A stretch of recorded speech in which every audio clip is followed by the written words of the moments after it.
cuanto más te asientes en la conciencia del testigo, más cuenta te darás de que eres completamente independiente de lo que estás contemplando.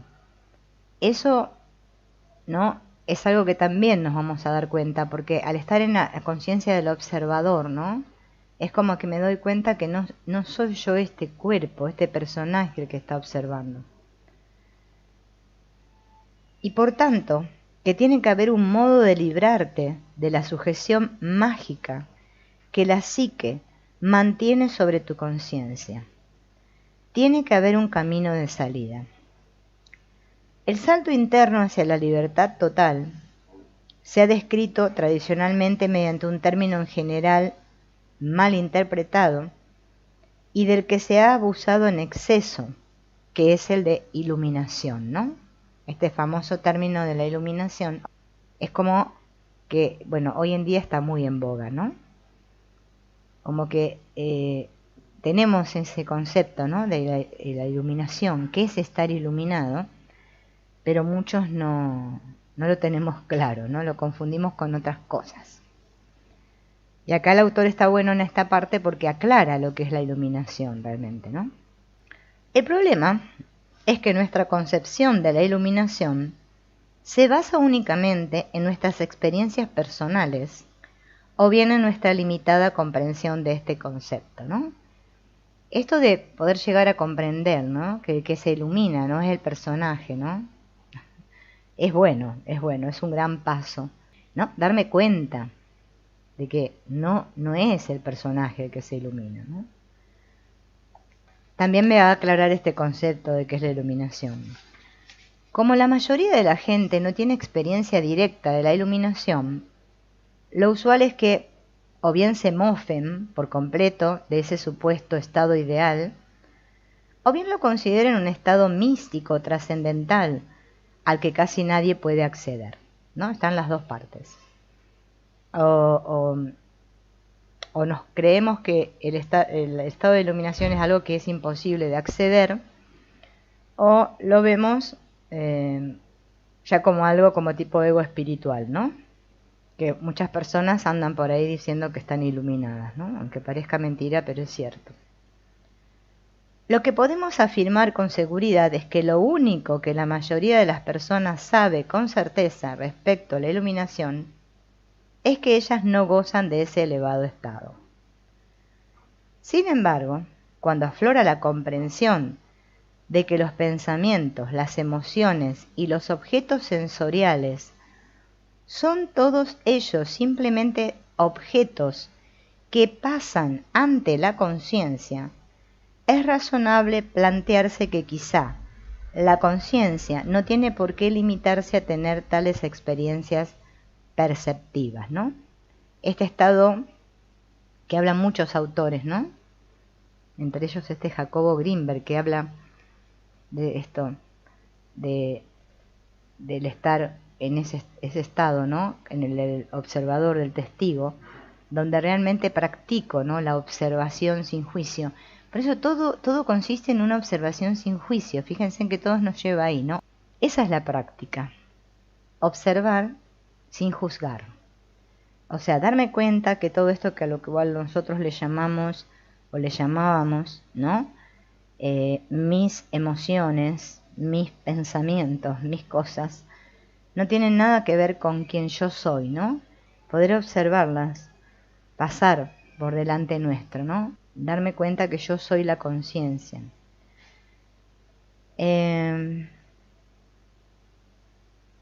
pasaría si la conciencia dejara de enfocarse solamente en tu personalísimo conjunto de pensamientos, emociones y limitadas percepciones sensoriales? ¿Podrías acaso desligarte entonces de las ataduras del yo personal y ser libre para explorar lo que hay más allá? Y para empezar, ¿cómo llegó a encadenarse originalmente la conciencia a un yo personal? ¿Cómo llegó este estado? El problema de intentar siquiera plantearse estas cuestiones es que de inmediato nos llevan a preguntarnos, ¿qué puede haber más allá de los confines de la mente? Obviamente es difícil realizar esa investigación si nos mantenemos recluidos dentro de nuestro marco mental habitual. ¿Cómo es esto que digamos que sería lo que Jesús llamó en la Biblia, ¿no? Vivir en el mundo sin ser del mundo, ¿no? Que pueda tener esta experiencia aquí, pero sabiendo que yo no soy todos esos contenidos, ¿sí? Todo eso con lo que ahora estoy identificado, por eso sufro. Especialmente estoy identificada con mi historia, ¿no? Mi gran historia. Mi historia, bueno, mi cuerpo, todo aquello con el cual estoy identificado es la causa del origen del sufrimiento. ¿Sí? Nosotros tenemos el problema de estar identificados con objetos que para nosotros todos son cosas. La cosa esta, la cosa la otra. Y no podemos dejar de nombrar cosas. ¿Mm? Es solamente observar que cada día, aparente, porque tampoco existe el tiempo, pero yo creo que cada día es cada día, esos pequeños atisbos que vamos teniendo, ¿no? De que, sí, claro, todo sucede en mí. Es que soy yo el que percibo erróneamente. Debo estar equivocado. Por eso tengo que estar muy atento a mí. Yo no puedo practicar ningún camino espiritual estando atento a lo que hacen los demás. Fíjense que estamos muy en lo que hacen los demás, ¿eh? Que me hicieron, que me dijeron, que no sé qué. Ay, yo no sé, este mundo, ay, esta gente, yo no sé, ¿no? No queremos contactar ahí, no queremos hacer contacto ahí. Yo se los digo porque a mí me pasa igual que ustedes, no van a creer. ¿Y cuántas aparentes otros nos ponemos ahí fuera para que nos lo digan una y otra vez? Por eso todos acá somos maestros y alumnos, porque es que siempre el otro, ese que soy yo, porque somos todos, no hay ninguno que uno y el otro, pero bueno, nosotros creemos que es otro, siempre me muestra dónde está, o dónde estoy, pero mejor dicho, dónde estoy, ¿no? Porque me dice, justamente, mediante esos juicios que yo hago, que yo proyecto, mediante esa culpa que hay en mí, me dice dónde estoy. Por eso siempre es bueno recordar que es una empresa de colaboración el perdón. Es un camino que hacemos todos juntos. Acá no es para convertirse en que yo soy mejor perdonador que el otro, ¿no?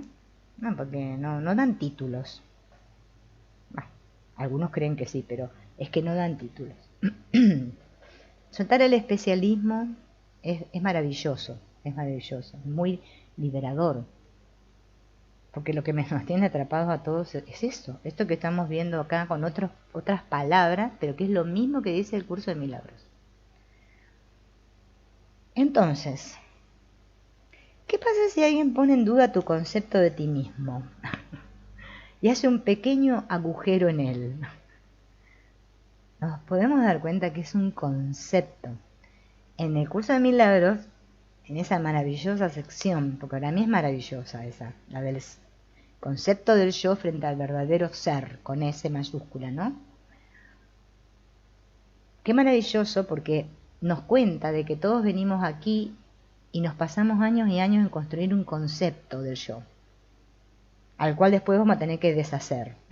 O sea, no pasamos mucho tiempo haciéndonos un concepto de nosotros mismos, y llega un punto que es tanto el dolor y el sufrimiento que me causa ese concepto del yo que me hice, que empiezo de poner mis armas y a tirar ya, porque ya digo, ya basta, ya me cansé, basta, ya basta, ¿no? Y ahí empieza el camino. Ahora, mientras yo quiera ir hacia un camino espiritual tomada de la mano de mi personaje especial, me va a costar mucho, porque no estoy haciendo nada, estoy haciendo todo para el afuera, no sé, para la obra de teatro, acá la obra de teatro, las máscaras. ¿Qué pasa si alguien consigue hacer temblar uno de esos pensamientos sobre los cuales se cimenta esa casa que ha edificado tu psique? Como una fortaleza que dice, este soy yo, y soy así. Hasta ponemos gestos, ¿no? Por eso, como siempre estoy ahí, en el personaje, viviéndome en el personaje, nunca estoy en mí. O sea, nunca estoy aquí ahora, en el presente, viviendo mi experiencia, sintiéndola, tal como es. Y eso es lo único que nos va a liberar, vivir en el yo experiencia, en esa experiencia de ser, sin separación, sin estar continuamente delimitando. Por eso fíjense que hasta en el curso de milagros está ese el pequeño jardín, ¿no? Delimitando con una cerca, que este soy yo y los otros son los otros. No, hasta acá, no pases un centímetro más, ¿no? Ese miedo que le tenemos al otro. Observan ustedes el miedo que le tienen a los demás, ¿no?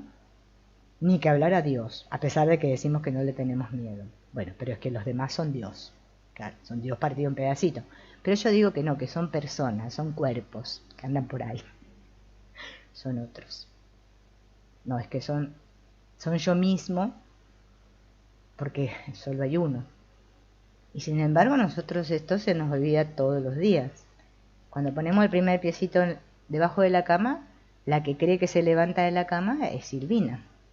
Pongo el pie, suena la alarma, si qué sé yo, para irme a trabajar o lo que sea, y automáticamente ya me puse el disfraz de Silvina.